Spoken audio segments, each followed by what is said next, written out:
This is Bismillah. Instructor Madam and class. Assalamualaikum. Let's continue. PCB की presence जिस चीज में PCB मौजूद होती है पूरी कोलैबोरेटेड बाय नेट उसका रिजल्ट क्या निकलता है, उसके ड्रॉबैक्स क्या होते हैं। तो यहाँ पर एक PBSN PB बोलते हैं, रेड को SN बोलते हैं 10 को, यानी कि जो नॉर्मली हम सुरमा यूज करते हैं इसको 10 बोलते हैं। ठीक है, ये यहाँ पिक्चर में ये शो कर रहा है, दिखा रहा है कि सोल्डर फॉर्म, यानी कि सोल्डर बोलते हैं हलाई को।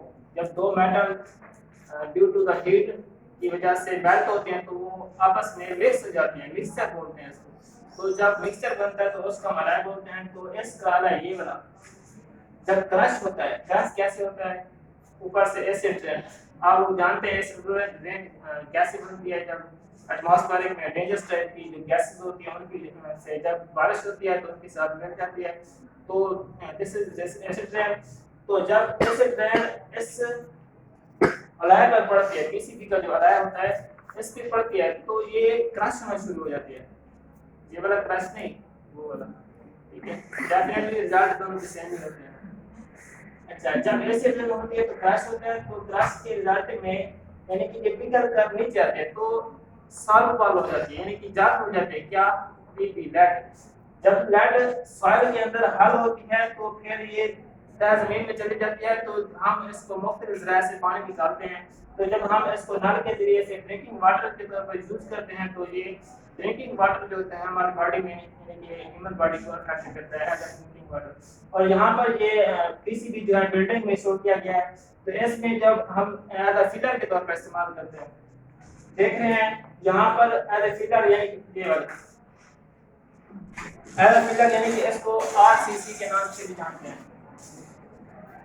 आरसीसी यानी कि R reinforcement of concrete cement. ये वो मटेरियल होता है जो हम टाइल्स को या ईंटें वगैरह को यानी कि ठोस करने के लिए लगाते हैं।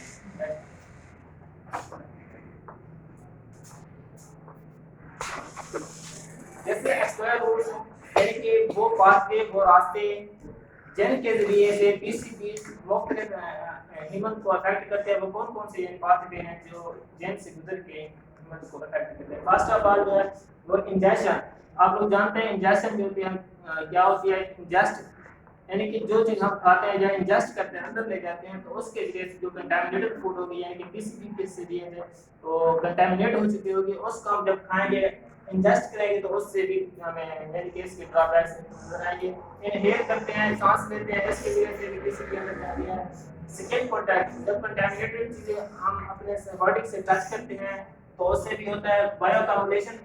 बायोअकम्युलेशन का मतलब ये होता है कि टॉक्सिक सब्सटेंसेस का लिविंग थिंग्स के, बायो का मतलब लिविंग थिंग्स के अंदर, लिविंग जानदार के अंदर टॉक्सिक सब्सटेंसेस का जब अकम्युलेट हो जाना होता है उसको बायोअकम्युलेशन बोलते हैं। जब यानी कि इस हद तक टॉक्सिक सब्सटेंस जहरीली चीजें हमारी बॉडी में अकम्युलेट हो जाती हैं कि वो इवन के डेथ कॉज भी कर सकती हैं। बायोअवेलेबिलिटी यानी कि जो चीजें हम खाते हैं जानदारों के लिए जो चीजें खाने वाली होती हैं उनमें जब पीसीबी मिल जाती है, कंटेमिनेट कर देती है, तो फिर भी जानदारों के लिए हमारे लिए खतरनाक होते हैं। फूड वेब ट्रांसफॉर्मर जो है, यानी कि एक फूड चेन होती है, छोटे से जानदार थे यानी घास को उसको उस बड़े ने खाया, उससे बड़े, इस तरह की फूड चेन जो होती है, फूड वेब पूरा एक जो सर्कल होता है, उसमें जब एक चीज कंटेमिनेट हो जाएगी तो वो पूरे सर्कल में से गुजरेगी। इस तरह फूड ट्रांसफर होता है। जो कंज्यूमर्स जो होते हैं, यानी कि जो फर्ज करें आप पढ़ रहे होते हैं तो बल्ब के नीचे, तो बल्ब में भी पीसीबी होता है, तो यानी कि इसको यूज करना, हम कंज्यूमर हैं, यानी कि हम बिजली को या बल्ब को यूज कर रहे हैं हम पढ़ने के लिए, कुछ भी करने के लिए, तो उसमें से पीसीबी जो होगी वो भी हमारी बॉडी को अफेक्ट कर सकती है। बायोमैग्निफिकेशन ये होती है कि जब छोटे जानदार को जो कि पीसीबी कंटामिनेटेड है, पीसीबी उसमें मौजूद है, उसको बढ़ने का उसको बढ़ाने के जब एक हायर लेवल तक, इवन कि बेर मछली आप बोल सकते हैं, हायर लेवल तक जब उस जानदार में भी कंटामिनेटेड फूड होगी, तो यानी कि हम छोटे स्केल से बड़े स्केल वाले जानदार को जब स्टडी करते हैं बायोमैग्नेटिक यानी कि बड़ा करके देखते हैं, तो उसमें हमें यानी कि लार्ज अमाउंट ऑफ पीसीबी हमें मिलती है। ये देख रहे हैं ये पूरा ऊपर से एटमॉस्फेरिक ट्रांसपोर्ट है, यानी कि जो इंडस्ट्रीज वगैरह हैं ये सिटी। अब एटमॉस्फेरिक जो गैस है इसमें इधर से निकल रही हैं और जब बारिश होती है तो ये देखिए घरों को भी अफेक्ट कर रहे हैं। इधर जब पानी में आती है हाल हो कि इधर से देखें आ रहा है, तो पानी में जब आता है तो बायो अकोमोडेशन होती है। ये देखें फाइटोप्लैंक्टन को खाते हैं, जूप्लैंक्टन प्लैंक्टन एंड को मछलियां खा रही हैं छोटे इस तरह देखें इनको। फिर बेर मछलियां जहाँ पे क्रस्टेशियन शार्क इवन इनके शार्क हम देखते हैं, इसको बायो मैग्नीफाई करके देखते हैं कि यानी कि लार्ज स्केल का भी हमें मिलता है कि पीसीबी किस तरह इनको अफेक्ट कर रही है। बायो अकोमोडेशन बिल्कुल ये भी वैसे ही है, एटमॉस्फेरिक डेपोटेशन हो रही है तो डिस्चार्ज होता है पानी के अंदर, तो पानी में जो जानदार मौजूद होते हैं वो उसको एज अ फूड यानी कि अपनी जरूरत के मुताबिक लेते हैं, तो उनमें कंटामिनेटेड फूड यानी कि चीज़ें चली जाती हैं, वो जहरीला मादा उनकी बॉडी में चला जाता है। तो बॉडी जो मछलियाँ मौजूद होती हैं तो आप जानते हैं जब वो मार्केटेबल साइज में पहुँचती है तो वो उछलना शुरू हो जाती है, तो जब ऊपर मूव करती है तो साफ जारी ऊपर से प्रेडेटर जो होते हैं एवियन प्रेडेटर वो उसको एज अ फूड के तौर पर कैप्चर कर लेते हैं, तो वो फूड वो टॉक्सिक सब्सटेंस वो उस प्रेडेटर में भी चला जाता है, फिर उसको जब शिकार किया जाता है तो इस तरह फिर वापस इंसान में आ जाता है। इफेक्ट हेल्थ को कैसे इफेक्ट करता है, इसके दो होते हैं एक्सटर्नल इफेक्ट्स, कुछ होते हैं लॉन्ग टर्म, कुछ होते हैं शॉर्ट टर्म। लॉन्ग टर्म में वो होगा कि जो पूरे के पूरे बॉडी पूरे का पूरा जो सिस्टम होगा उसको इफेक्ट करेगा और बहुत ज्यादा तरीके से इफेक्ट करेगा। जिस तरह से रेस्पिरेटरी ट्रैक्ट है इसके पूरे रेस्पिरेशन सिस्टम को भी तबाह कर देगा, यानी कि जब सांस आती है तो किसी एक पार्ट से तो यदि पूरे का पूरा सिस्टम इसमें इन्वॉल्व होता है, जब पूरा सिस्टम इसमें इन्वॉल्व होगा तो साफ ज़ाहिर है किसी भी जो कि पूरे सिस्टम को ही डेंजरस जोन में चला जाएगा।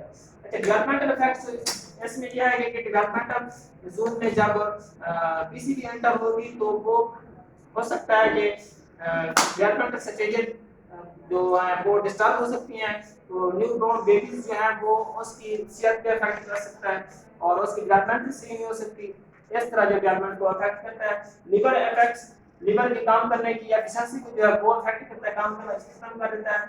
न्यूरो बिहेवियरल बिहेवियर सिस्टम जो है वो डिस्टर्ब हो जाता है, इम्यून सिस्टम डिस्टर्ब हो जाता है, रिड्यूस फर्टिलिटी जो होती है वो लो हो जाती है।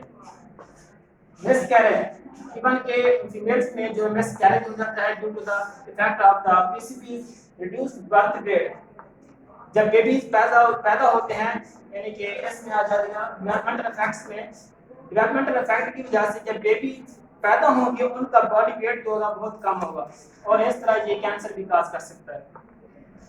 शॉर्ट टर्म में जो है सेकेंड कंडीशन यानी कि आपको एलर्जी हो सकती है, लेकिन शॉर्ट टर्म होते हैं ना थोड़ा से के लिए अगर ज्यादा हाई लेवल हो किसका पीसीबी का तो फिर एलर्जी जो है वो ज्यादा बिगड़ सकती है, लेकिन अगर नॉर्मल कंडीशन में छोटी होता है और इरिटेशन ऑफ आईज आपकी आंखें झुकने लगती हैं this is all because of PCB. ये देखें सारा सिस्टम है जो ह्यूमन बॉडी को अफेक्ट कर रहा है, इधर से पीएच लेवल या प्लाज्मा में थायराइड हार्मोन लेवल जो वो कम हो रहा है, कम हो जाता है, होम्योस्टेसिस का प्रॉब्लम हो जाता है, होम्योस्टेसिस अच्छे तरीके से नहीं हो पाते और कार्पस ल्यूटियम जो है वो भी अच्छे तरीके से यानी कि अपना फंक्शन नहीं प्ले करती है और वो भी डिस्टर्ब हो जाती है। अच्छा पुअर मेमोरी जब न्यूरो बिहेवियरल फंक्शन को डिस्टर्ब करता है तो उसका बेबीज जो होते हैं उनकी मेमोरी का जो मसला हो जाता है, मेमोरी भी अच्छी नहीं रहती। अच्छा डिलेड प्यूबर्टी जो है वो भी डिले हो जाती है, टेस्टोस्टेरोन लेवल जो है वो या तो कम हो जाएगा या बहुत ज्यादा हो जाएगा। फीमेल में होता है कि फीमेल में जो ब्रेस्ट में मिल्क की प्रोडक्शन होती है वो या तो बिल्कुल कम हो जाती है या बिल्कुल ज्यादा हो जाती है। मेल्स में हार्मोन की कंसंट्रेशन ज्यादा कम होने की वजह से इसकी स्पर्म की क्वांटिटी भी उनकी यानी कि तादाद में भी कमी हो सकती है, फिर उसकी मोर्टेलिटी फंक्शन भी कम हो जाता है, मोर्टेलिटी भी कम हो सकती है, मॉर्फोलॉजी भी डिस्टर्ब हो सकती है। ट्रांसपोर्ट मैकेनिज्म यानी कि ऑक्सीजन की ट्रांसपोर्ट में भी कमी हो सकती है, क्योंकि जब पूरा का पूरा आपका रेस्पिरेटरी सिस्टम डिस्टर्ब हो जाएगा तो साफ ज़ाहिर है आपकी ट्रांसपोर्टेशन जो होगी ऑक्सीजन की, आप अच्छी तरीके से ऑक्सीजन को ट्रांसपोर्ट नहीं कर पाएंगे और आपका सिस्टम जो है पूरा का पूरा अफेक्ट हो जाएगा। अच्छा, अब ये कंडीशन है कि अब अगर इंसान की कंडीशन पे यानी कि जिस हालत में मौजूद है वो उस हालत को देख के डॉक्टर जो है वो डायग्नोज कर सकते हैं कि इसको किस हद तक पीसीबी ने अफेक्ट किया है। या तो वो पीसीबी के बॉडी उसके अंदर पीसीबी की कितना क्वांटिटी है, वो किस लेवल तक की पीसीबी है कि इसको इस तरह की डिजीज काज हो गई है, या वो पीसीबी के साथ किस हद तक एक्सपोज रहा है, यानी कि वो पीसीबी ऐसे एरिया पे काम करता रहा है, ऐसी जगह पे रहता रहा है जहाँ पे ऑलमोस्ट मेजर जो थी मेजॉरिटी चीजें जो यूज कर रहा था उसमें ज्यादा अक्सरियत जो थी वो पीसीबी की थी। यानी कि इस तरह की जो चीज होगी वो उनको डायग्नोस करेगा और वो खुद बॉडी जो है वो खुद इंसान जो है वो जानदार वो खुद कितना सेंसिटिव है इस पीसीबी के लिहाज से।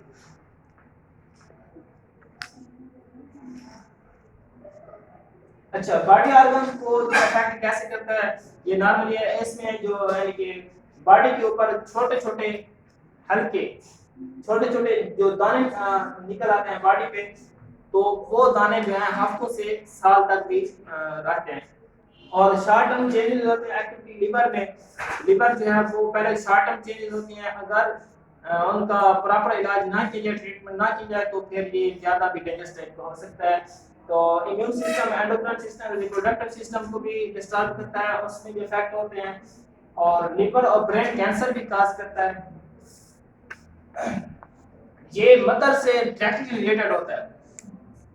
डेवलपमेंट जो होती है बेबीज की, जब मदर ऐसी माँ जो पीसीबी से कंटामिनेटेड फूड खाती हो या सिगरेट नोशी करती हो या इस तरह की चीजें करती हो तो बेबीज में भी डायरेक्टली ये पीसीबी ट्रांसफर हो जाएगा और बेबी को भी डायरेक्टली अफेक्ट कर सकता है।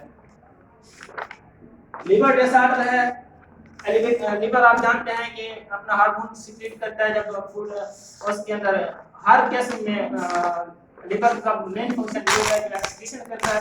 जब पीसीबी से उसका बॉडी जो है वो ऑलरेडी डिस्टर्ब हो चुका होगा तो लिवर जो अपना फंक्शन परफॉर्म करना से रोक देगा।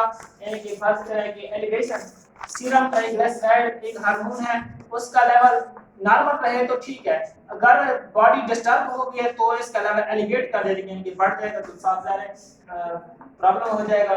फेलियर ऑफ रिप्रोडक्शन, इसमें यह है कि स्पर्म की तादाद कम हो जाती है और ब्रेस्ट मिल्क में अकमुलेशन कम हो जाता है, ये ज़्यादा हो जाता है। न्यूरो बिहेवियर डेफिशिएंसी हो जाती है न्यूबॉर्न में, यानी कि उसकी मेंटालिटी वो कम हो जाती है और आईक्यू लेवल जो होता है बच्चों में वो भी कम हो जाता है और बर्थ रेट जो न्यूबॉर्न बेबीज होते हैं उनकी रेट जो होता है वो भी कम हो जाता है। कैंसर का रिस्क जो है हर कमर्शियल पीसीबी जो होती है, आप जानते हैं कि जो भी चीज नई बनती है वो पहले टेस्ट की जाती है, तो इस तरह की कमर्शियल चीज ऐसी चीज जो यानी कि इस लेवल तक की डेंजरस है, जब उसको टेस्ट करते हैं तो टेस्ट करने वाले जो होते हैं उनको कैंसर काज कर सकती है, क्योंकि पहले वही होते हैं, उनको नहीं पता होता कि इस लेवल तक की डेंजरस है तो डायरेक्टली उन पे ज्यादा इफेक्ट करती है। हार्मोन सिस्टम जो है कई किस्म के पीसीबी मेटाबोलाइट्स जो है मेटाबॉलिज्म होते हैं वो डायरेक्ट अफेक्ट करते हैं कि जीन मेटाबॉलिज्म खत्म हो जाए और क्रोमोसोम को भी हम डिस्ट्रॉय कर देते हैं, ब्रेक कर देते हैं और क्रोमोसोम का लॉस हो जाता है और पॉलीपोलाइजेशन हो जाती है। सर देखिए, आप जानते हैं पॉलीपोलाइजेशन क्या होती है, क्या होती है? मैं मम्मा को शिकायत करूंगा। अच्छा, स्ट्रेस इम्यून सिस्टम, आपकी इम्यूनिटी जो है वो कम हो जाती है, आपकी डिफेंडिंग प्रॉपर्टी जो है वो काम करना छोड़ देती है या बहुत ज्यादा कम हो जाती है।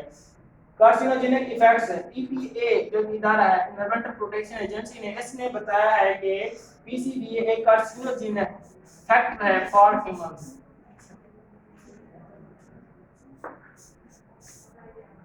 अच्छा, मेल पे क्या है कि ये मेल पे डायरेक्टली अफेक्ट करता है कि जो सीमन फैक्टर्स होते हैं, पैरामीटर्स होते हैं, यानी कि सीमन पैरामीटर्स क्या है कि स्पर्म की कंसंट्रेशन कैसी रहनी चाहिए, मोर्टेलिटी मॉर्फोलॉजी कैसी होनी चाहिए, वो डायरेक्टली मेल पे जो अफेक्ट करेगा वो इन पैरामीटर्स पे ही अफेक्ट करेगी। क्या पीसीबी। ओके, अच्छा स्पर्म डीएनए इंटीग्रिटी, आप लोग जानते हैं कि स्पर्म का अपना डीएनए होता है ना? होता है होता है ना? जवाब तो क्या है मुझे बेटा? अच्छा डीएनए जो होता है तो पीसीबी जो डायरेक्ट अफेक्ट करते हैं कि आप लोग जानते हैं डबल स्ट्रैंडेड होता है डीएनए, तो उनमें बेसिस मौजूद होते हैं, इतना पता है ना? तो पीसीबी जो है वो उन बेसिस की सीक्वेंस को चेंज कर देगी। जब हम बेसिस की सीक्वेंस को चेंज करेगी दैट इज कॉल्ड इंटीग्रिटी। आगे सर्कुलेटिंग रिप्रोडक्टिव लेवल जो है, सर्कुलेटिंग रिप्रोडक्टिव लेवल जो होता है वो टेस्टोस्टेरोन हार्मोन होता है, तो उसके यानी कि हार्मोन लेवल जो होगा वो हो सकता है कि पीसीबी से अफेक्टेड पर्सन का प्यूबर्टी लेवल जो है वो पहले हो जाए, या इवन कि बहुत स्लो भी हो सकता है, क्योंकि because of the effect of PCB. Male sex organ जो है वो उनका साइज जो होता है वो कम हो सकता है, और वेडिंग सक्सेस जो है वो भी कम होती है। अब इससे बचा कैसे जा सकता है, इससे प्रिवेंशन कैसे की जा सकती है? पहला तरीका यह है कि ऐसी चीजें सॉलिड या सेडिमेंट्स जो कि ऑलरेडी कंटामिनेटेड हैं उनको टच करने से, उनको यूज करने से अवॉइड किया जाए। दूसरा है आप लोगों के लिए है कुकिंग और क्लीन अप जो एडवाइसेस होती हैं उनको फॉलो किया करें, अच्छे तरीके से किचन साफ किया करें, वो यूज करके ग्लासेस वगैरह ग्लासेस तो वो होती हैं जो भी होता है। अच्छा फ्रूट्स और वेजिटेबल्स को जो पकाना हो तो वेजिटेबल को उनको अच्छे तरीके से वॉश कर लिया करें, और फ्रूट्स आप लोग खाया करें, नहीं तो नहीं खाया करें। अच्छा फ्लोरिसेंट ओल्ड जो पुराने बल्ब जो होते हैं जो कदीमी होते हैं जो खत्म नहीं, आजकल तो हाथ से चेंज करने पड़ते हैं, तो उनको चेंज करना चाहिए और उनको डिस्कार्ड कर देना चाहिए, यानी कि ऐसी जगह फेंक देना चाहिए जो रिकवरी ना हो। अच्छा लीकिंग पंप्स जो है वो उनको टाइटली स्टेप ऑफ कर देना चाहिए, यानी कि इनसे कोई लीकिंग ना हो। अगर तो गैस का ईंधन है या फिर कोई ऑयल पंप है, इस तरह के उनको टाइटली बैकअप करना चाहिए।